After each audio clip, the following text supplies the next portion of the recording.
So now we're going to talk about the last example problem from the lecture, which is problem number 5. And here we have a frame, or what's more commonly known as a machine, because this is meant to move as well too. We're looking at a simple case where it's not moving, where it's in static equilibrium. And what we have here is a machine that's providing some mechanical advantage. We're told that we need a 300 Newton clamping force at this left end A, and we're asked to figure out how much force F needs to be applied to this lever arm to get that 300 newtons of a clamping force. And so we have some distinct members that are all connected to each other, pin connected. We have this bolt pushing down at A.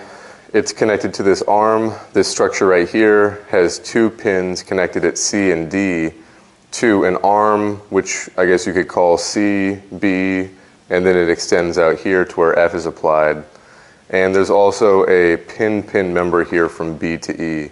Right? Both D and E connect down to a support that's attached to a tabletop or a surface. And we're given all the geometry here.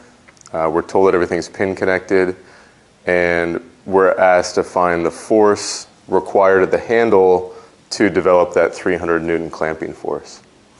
So this, we have all the tools that we need to solve it, but this is just going to be a process of breaking things down into multiple free body diagrams. And the boundary that we would want to use for each of those free body diagrams is going to be where the pin connections occur. And again, an internal pin, or an internal hinge as they're sometimes known, can develop, can transfer forces, it can transfer moments, and we don't necessarily know the direction of the resultant force being transferred at a pin for some of the members. But if it's a true 2-force member like member BE, then we do know the direction of the force. We just don't know the magnitude. But so that's one piece of information that can be handy, and we need that in this case to solve for this problem. So what we're going to do is we're going to break this up into 3 different free body diagrams. I guess you could just do 2 if you needed to, but we'll do a free body diagram for BE as well. And so the first free body diagram I'm going to do is of this structure on the left-hand side. It's this arm that pushes down the bolt at A, and then is pin connected at C and D. So I'll call this member ACD. So for member ACD, we'll do a free body diagram. And so I've got the arm, then the 2 pins at C and D. So that's simply the outline of the shape. So we could think of this as method of sections. We could say that we drew a section cut. We could say that first section cut went right through this bolt that's being held down by this arm at A. We could say the section cut extends right through the bolts at D and C. And then we could just extend it all the way around. It wouldn't cut through anything else. So here it cuts through this bolt. That's going to be that 300 Newton force being applied at A. Let me label these points here as well. We have A, C, and D. So that first section cut is where the 300 newtons of compression comes in. So I'll transfer that to my free body diagram. Again, this is simply replacing that bolt. That's the force inside of the bolt, 300 newtons of compression. All right, I have no other applied loads, no other external loads, but I do have these internal pins right here that are transferring forces to the rest of the structure. And so the point is that we don't know what the direction of the resultants from those pins are, so there's going to be some component in the Y direction, some component in the Z direction. And so that does remind me that I need to draw a coordinate system here.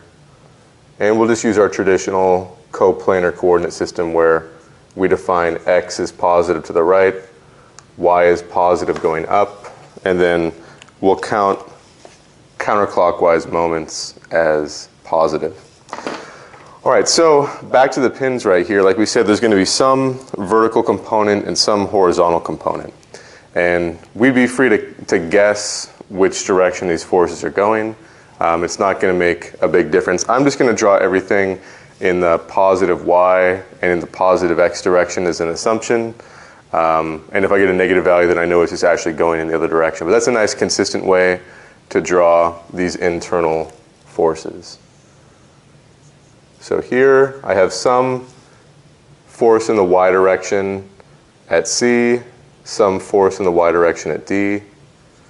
And likewise for C and D, I also have some unknown component in the x direction. Oops, that'll be D sub x. So again, I just drew these, the y component in the positive y direction, the x component in the positive x direction. If I get a negative value, I just know that it's actually acting in the opposite direction.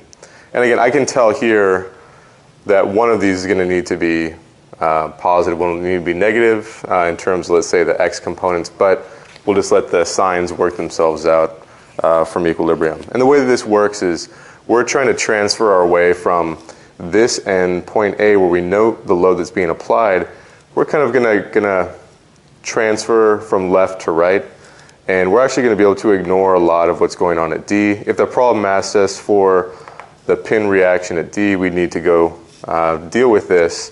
But here we're going to be able to take these reactions, these pin reactions at D, out of the equation, out of our equilibrium equation. So it doesn't really necessarily matter which direction they're going. Okay, so to get a complete free body diagram, I'm going to need to provide some more geometry here. And so the only geometry that's going to end up being important here is just the horizontal distance between A and C and D. Again, the line of action of C and D is right through this vertical axis. And actually, we will need this vertical distance as well.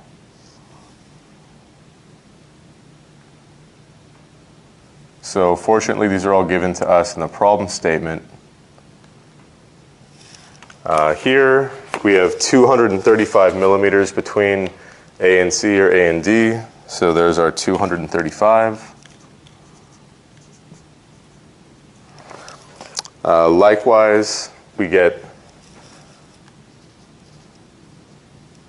a 30 millimeter height between D and the center line of this member, and then between the center line of the member and C in the vertical direction. We're given those as well. And so I think that we have everything here that we need to calculate one of these unknowns. And so in this case, the first thing that we want to do is, we want to calculate, well, actually it might be helpful to first draw our next free body diagram. That might illustrate all of the reactions that we need to get from this free body diagram. So let's set up the next free body diagram, and let me try to separate these as much as possible. All right, so the next section that we want to look at, the next free body diagram, is going to be this handle. The handle's connected at C. It has this pin strut between B and E. Then it's free, but it has a force applied over on the right-hand side. So this member right here has some horizontal distance that's connecting to the pin at C. Comes down, it has a slight angle where it dips down. It's got another pin right here at B, and then we have this handle that goes up.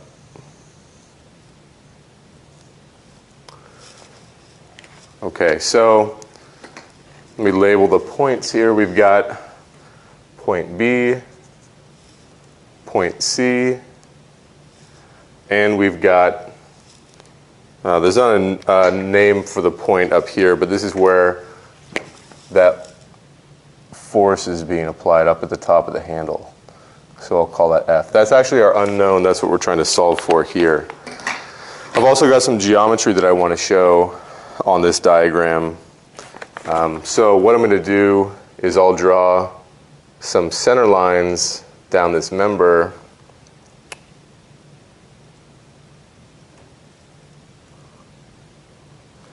And so some of the angles that we know is, for example, member at B, the inclination of member BE is given to us as 30 degrees from vertical.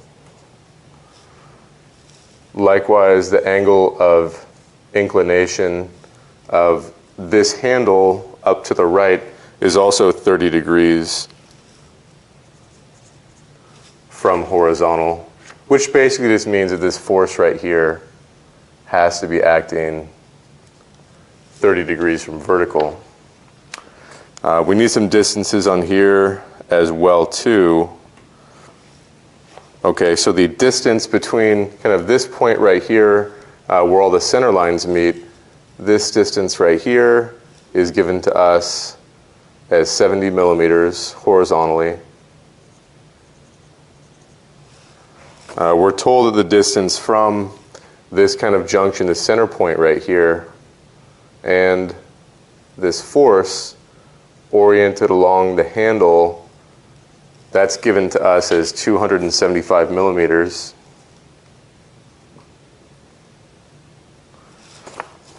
All right, and the vertical distance, the y distance between C and B is likewise given to us as 30 millimeters.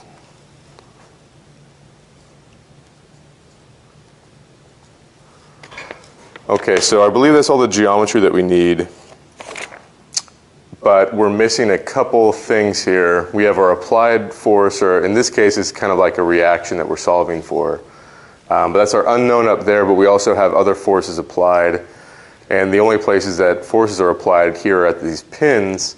And so the reaction from the internal pin at C, we need to be consistent in the reactions that we show here. We need to be consistent with this free body diagram for ACD that we showed. And again, I'll just call this the handle free body diagram.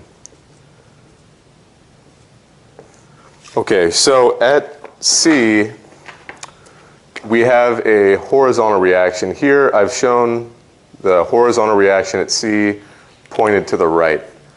That means it's pushing into the right, whereas over here it would need to be equal and opposite. So in this case, on this free body diagram where the pin is connected to, it's the same force, but it's equal and opposite. Likewise, the vertical component, here on the first free body diagram, we have that force at C in the y direction pointed upwards. It will have to be pointed downwards, equal and opposite, on this free body diagram. So there we have Cy.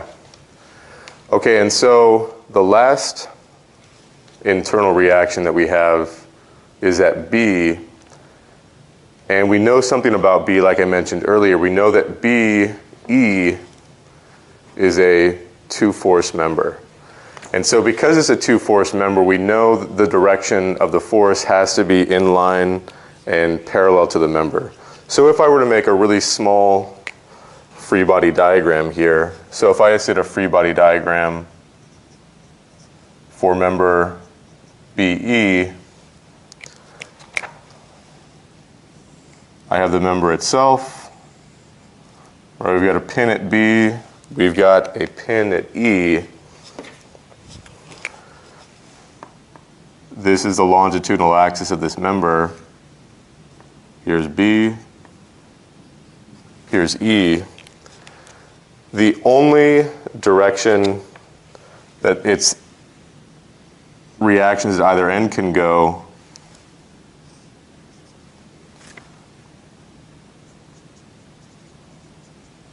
are parallel and coincident to the center line of this member. Again, that's our definition of a two-force member. We use it in truss analysis all the time, and it makes this problem easier. So in this case, I just assumed that this was in tension. Either way would be fine.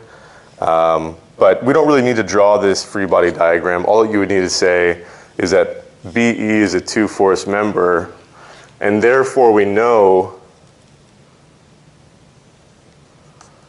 that the direction of the force is in line with the center line of that member. So here I've drawn it, assuming tension. Again, you can assume any direction that you want. Again, we're going to try to cancel this out as much as possible. It's just an intermediate value for this problem. All right, so we're going to use the same coordinate system for both of these, but you can see that if I'm trying to get to F, all that I care about are Cx and Cy, right? And so in this case, we can also probably count out, well, we definitely need either Cx or Cy, but we might be able to get away with not needing both of them. Let's just go ahead and set it up and kind of see the way that it works out. So let's set up our equilibrium equations, and then we can combine them at the end when we need to. So here, a couple of different things that we can do. Actually, let's start over here. So if I want to isolate the force right here, there's a couple different ways to do it. So one thing that you might find helpful would be to break down each of these inclined forces into a vertical and a horizontal component.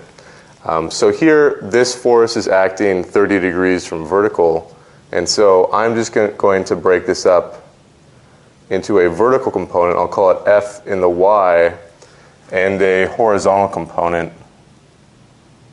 I'll call it F in the X. Okay, so in this case, F in the Y is just going to be the force magnitude times the cosine of 30. So here it equals F times the cosine of 30. Likewise, in the X direction, it will be F times the sine of 30 degrees. We can do the exact same thing down here with FBE. I can break this up into a vertical component and a horizontal component. So here this is FBE in the X, which is going to be equal to FBE times sine of 30.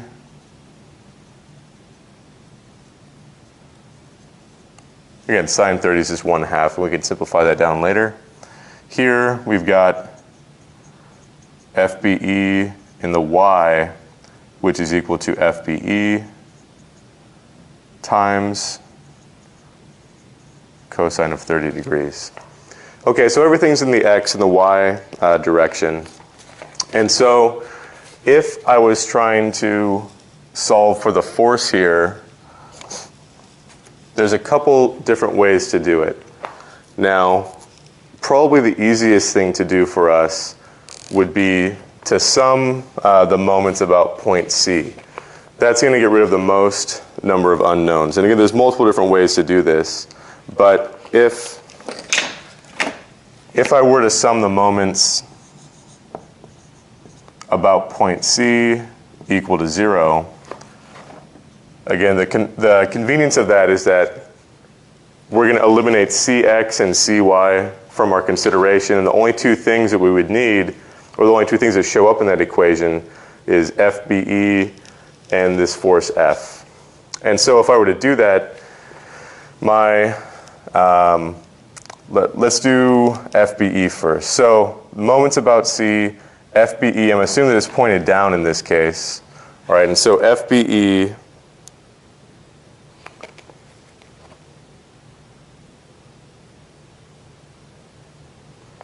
and I kind of drew this incorrectly in the sense that this 70 millimeters is to point B. And so let me see if I can clean this up a little bit. Again, it's not exactly how it was drawn in the problem. Let's say that this point right here is where the 70 millimeters comes to. And that 70 millimeters represents the distance to point B. So let me make point B a little bit farther to the left. Okay, so the moment arm for the vertical component of FBE is that 70 millimeters. And so in this case, FBE in the y direction is causing a clockwise rotation about C, so it's going to be a negative moment component, and its moment arm is that 70 millimeters. All right, in the case of FBE in the horizontal direction, its moment arm is this 30 millimeters from C, and it's causing a counterclockwise rotation because I've assumed that it's going to the right. So that'll be plus FBE in the x times its moment arm. And again, the line of action of FBE in the x is right here. And so its perpendicular distance is just 30 millimeters. So this is the moment about C caused by FBE. We've just broken it down into the y direction and the x direction. Okay, so now the moment about point C due to this force right here, we've broken it down already into a force in the x and a force in the y. And so the force, let's do the force in the y first. So here's the force in the y. It's causing a clockwise rotation about C, and so it's going to be a negative. So minus the force in the y times its moment arm, which is going to be 70 degrees, plus the cosine of 30 times 275. So cosine 30 degrees times 275 millimeters. The unknown force in the x direction has a moment arm of 275 times sine of 30 degrees. And its force is Fx. It's also causing a clockwise rotation about C. So it'll also be a minus Fx times sine 30 degrees. Oh, I made a small mistake here. I'm sorry. The moment arm on the previous term is 70 millimeters.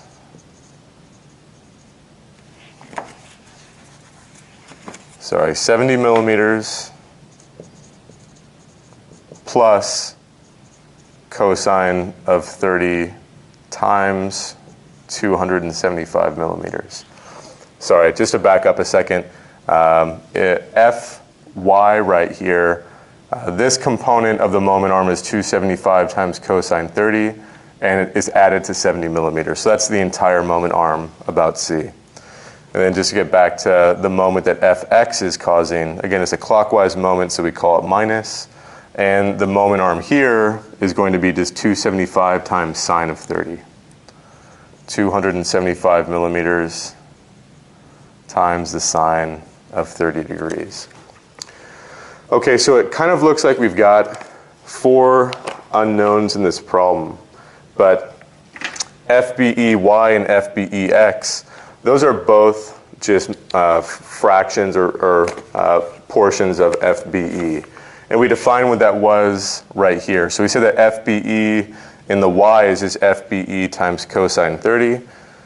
So this is just FBE times the cosine of 30 degrees. I'm sorry, that was FBEX. So this is times sine of 30. FBEY we defined as FBE times cosine of 30.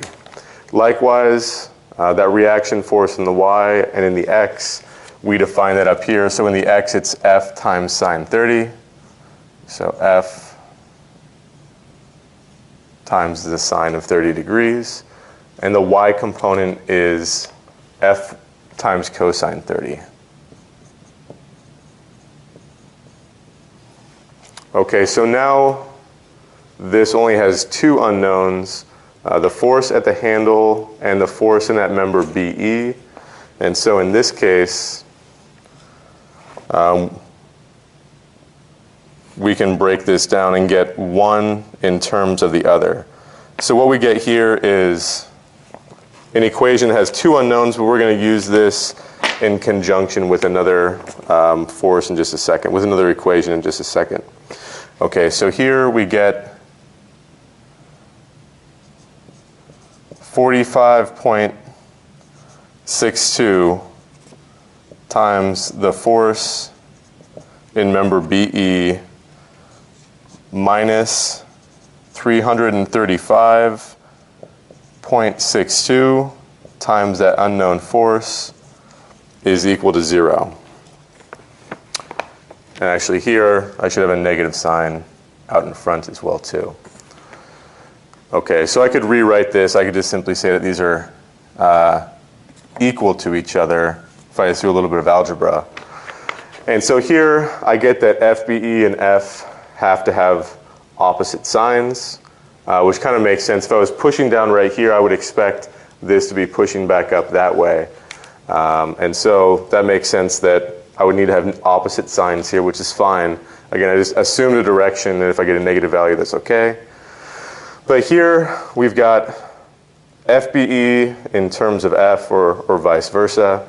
And so we need another equation to be able to solve for both FBE and F. And so the other way that I can relate FBE and F together is by doing either the forces in the vertical direction or the forces in the horizontal direction. Both of them show up in each of those equations. It's just a matter of which unknown here is going to be easier to solve for. Again, either would work. I could do either the sum of the forces in the y or the sum of the forces in the x to get another equation here. And that's when we can kind of look back here and figure out, well, which of these is probably the easiest to solve for. And so looking at this free body diagram, the question is, well, is it easier to solve for Cx or is it easier to solve for Cy? And I think the answer is that the easiest one to solve for would be Cx. And the reason being, if we looked at the line of action of all of these forces, here is the line of action of that 300 Newton force. I don't want to eliminate this from one of my equations of equilibrium because this is the known value that I need to relate to one of these unknown values. So we don't want any point on this vertical line right here. All right, the direction or line of force of dx is going horizontally right here. For Cx, it's going horizontally right here. And then Cy and dy, its line of action is vertically through C and D. So I want to pick a point that gets rid of 3 out of these 4 unknowns. And so it's either just going to be point C or point D. Again, if I sum the moments about point C, it's going to eliminate both Cx and Cy from that equation. That's not going to help me out because I need either one of those. So if I sum the moments about D, that's going to be better because here I still have the 300 newtons causing a moment about D. dy and dx go away, and Cy goes away. So I'd just be left with 300 newtons and Cx, which is perfect because then I can actually solve for what Cx is equal to. Once I do that, then I'll know what the value is over here, and I'll be able to do the summation of the forces in the horizontal direction to relate this known value to FBE and to F, and that way I'll be able to get a second equation to solve for them simultaneously. So I think that's the strategy, that's the best way to go about this. It's not the only way that you could go about it, but I think it's the best. And so here, if I just set up my equation, if I sum the forces in the x direction equal to 0, right, I'm going to get Cx in the minus direction going to the left, so minus C in the x direction, FBE in the x direction pointed to the right, so it'll be positive, so plus FBE times the sine of 30 degrees. That's this x component right here. This is a times. And finally, the force acting on the handle, the x component, is just the force times sine of 30. That's also pointed to the right, plus force times the sine of 30 degrees. Okay, so sine 30 is just 1/2.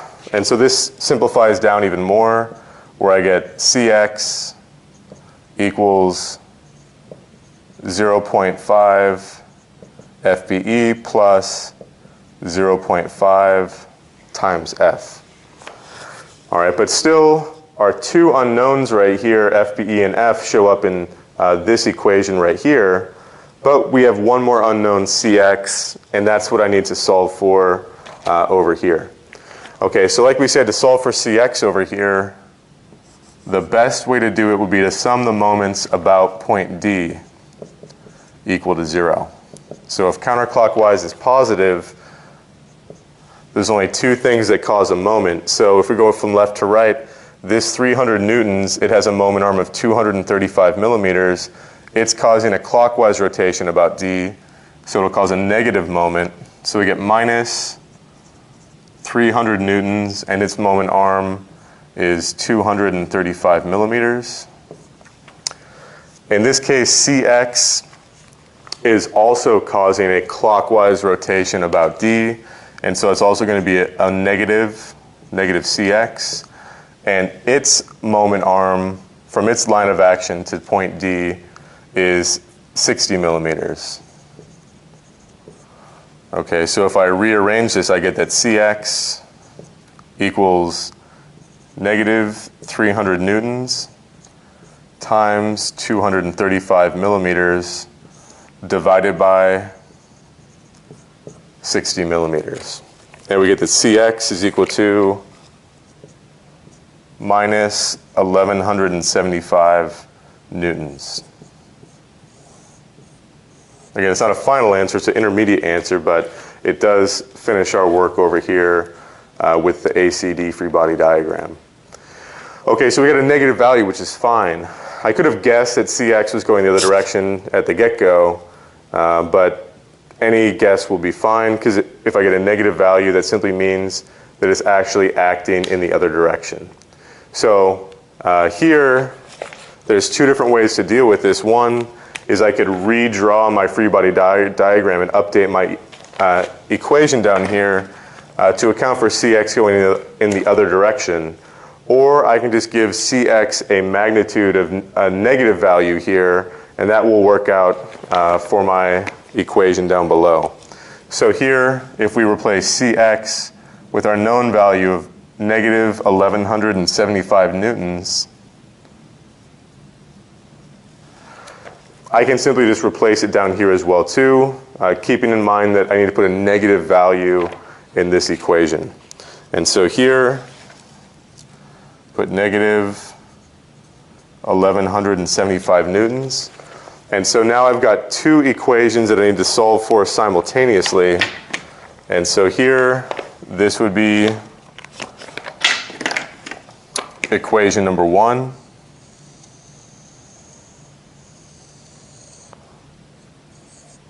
And then this would be equation number 2. This is only two unknowns, two equations, so substitution would be pretty easy to do. I could solve this in terms of F, then I could plug it into this equation. You could put into a calculator as well too. Either way you do it, you end up with a value of the force, the applied force, F, is equal to 370 newtons, and FBE is equal to negative 2,719 newtons. But again, this force right here is what we're really interested in, the force that has to be applied. Okay, so the answer is 370 newtons. So when I said at the beginning that we're talking about a lever system so we get some mechanical advantage, things like that, I guess in this case it's not really mechanical advantage because we have to apply more force here to end up with less clamping force over here. But you could imagine a situation where, let's say, this arm is bigger. All right, so if this arm here was bigger, you know, a good test question would be, well, if this doubled in size, what would happen? Discuss what would happen in the problem. And so if this got bigger, my force down here required to get the same amount of clamping force would decrease. I get more mechanical advantage that way, and the place that shows up is going to be, for example, in right here. So the 275 millimeters right here, 275 millimeters right there. That's the only part of this equation where it shows up, right? And so what it's going to do is it's going to change the balance between FBE and F, right? It's going to make the coefficients on F larger in this case, which means that to get the same equivalent amount on the left-hand side, this F would have to be smaller because the coefficient is getting bigger. So if this coefficient here was twice as big, let's say, F would only have to be half as big to get the same value on the left. So again, I wouldn't say it's a goofy machine where you have to apply more force than what you end up over here. There might be some reasons to do that, but in this case, the force required at this point to get an equivalent 300 newtons of force, clamping force at A, would be 370 newtons.